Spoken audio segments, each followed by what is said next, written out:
We stand with the people of Palestine, and our message to them is never give up hope. South Africa got over the apartheid oppression. They will overcome. Israel have been given 1 month to come back and show evidence of what they've done to prevent this genocide. Well done, South Africa. You stepped in when no one else would. And well done to the few individuals and countries that backed you. We can't help but wish there had been more, but we have to be grateful for the blow that has been struck. And just listening to the court there explaining the definition of genocide, the different definitions and actions that could imply genocide, the deliberate killing, obviously, but also the deliberate displacement of people. And this is about intent, remember. And of course, the other side often say, oh, it's not much of a genocide, the population keeps growing. It is about your intention. It is about the use of your language. How many times have we heard the analogy of Amalek and what happened in the Bible, what the Hebrews did to Amalek, and conjuring up imagery from genocides that happened in the Bible to happen now. And remember the mistake that was made with the woman trying to defend Israel, who said, mentioning other genocides, don't mention other genocides to try and describe this one. She put her foot in the mouth. They admitted it. It's all coming out.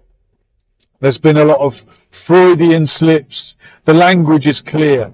The intent is clear. And one of the definitions of genocide that was mentioned was the removing of children from their family. That could be an aspect of genocide. And that's not what's happened this time, but it's happened in the past.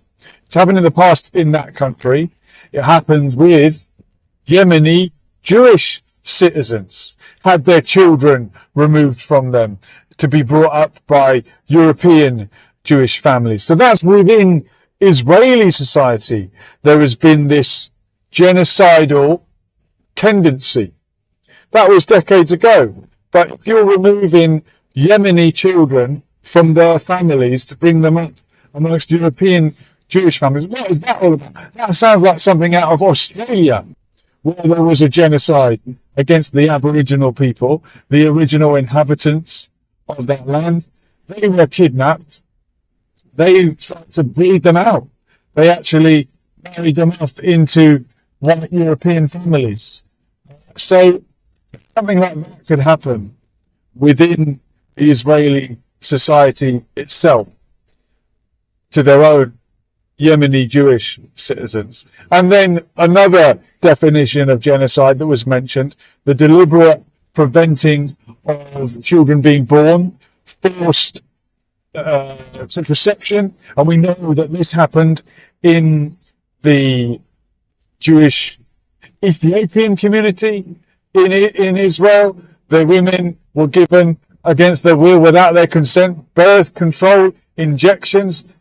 That's genocidal yet again against your own people. If you will do that to your own people, imagine what you would do to Amalek, your enemy. So I'm very proud of South Africa.